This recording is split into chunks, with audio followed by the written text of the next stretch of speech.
Hi, this is Ann with Graphic Design How To, and today is Graphic Design Interview Questions and Answers, Part 4. So my husband is going to ask me some questions.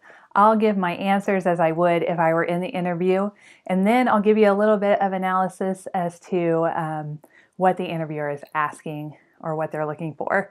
So let's get started. Question number 1. Have you ever worked from home as a designer? What are some challenges you faced? I worked at home for about 3 months between full-time jobs as a freelancer, and it was a really good experience for me, but I really saw that I had some problems focusing. So what I did to kind of take care of that is I dedicated a certain spot in my house where I would always do freelance. I wouldn't let other activities interrupt my freelance time, like doing laundry or doing dishes or anything like that. I also had a dedicated start time and ending time so that I wouldn't just keep working late into the evening. It was definitely challenging at first, but I made it work for me. The analysis. So I think with this question, the interviewer is trying to see how you would deal with working from home. Some employers want to have you working from home some of the time, but they also understand that it's a struggle for some people to stay focused, and they want to see how you can overcome that. Number 2. Do you have any freelance projects right now? And how do you manage that with a full-time job? I have a few freelance projects going right now, and the way I manage it is I always think of my full-time job as the most important.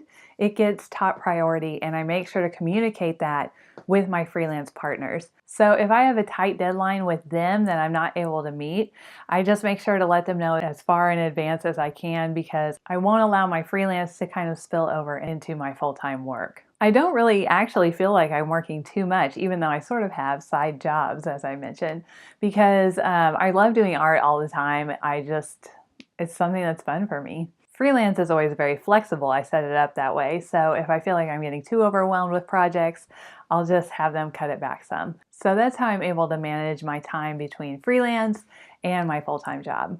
The analysis. With this question, I think they're wanting to make sure you're not overloading yourself and facing burnout. They also want to make sure you're not going to be doing freelance at work. So I think as long as you are truthful in what you say, they'll understand. And then also some companies don't allow freelance at all, so you might want to try to find out before you go to the interview. Number 3. What makes you want to work for our company as opposed to somewhere else?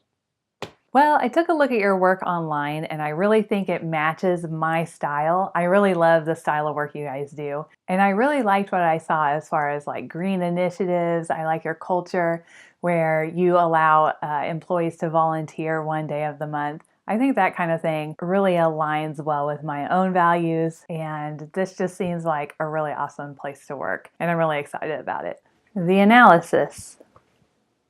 For this question, I think that they just want to make sure that you care enough about the company to actually look them up and look at their website and get to know a little bit about them, and you're not just going through the motions of another interview. Question number 4.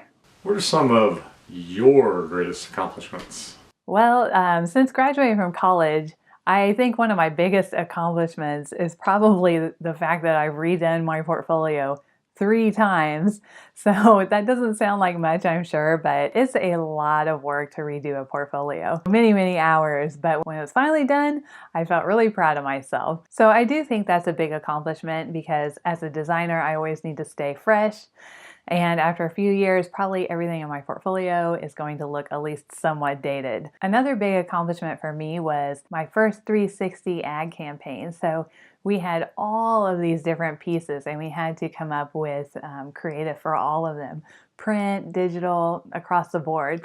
So it was really awesome to get it all completed. The client loved it, and I could, see my stuff around town. It was just a really good feeling, really rewarding. The analysis. I think with this question, they're really trying to find out what you're proud of, what you've done that you're excited about, and also get a glimpse of your motivations and your drive and the way you work. Question number 5. What kind of design projects interest you? Probably my favorite type of design is infographics, like the ones you see on Pinterest, because usually those don't have to adhere to brand standards. They can be just fun and playful sometimes. So I feel like there's a lot of creative freedom there, and they're a lot of fun to do. Other than that, I really like print, I like branding. Those are probably my favorites to design for. But I also really like the strategy side of things and concepting new ideas, getting together and collaborating with other designers and the content team. So I just really like a lot of different parts of it. It's hard to pick just one, but I would say infographics. The analysis. With this question, I think the interviewer really just wants to see what you are all about, what drives you and what motivates you. You can really show that you're a driven, passionate designer when you're answering this question. Okay, so that's my video for this week. If you like this video, please click the like button, and I'll see you next Thursday. Thank you.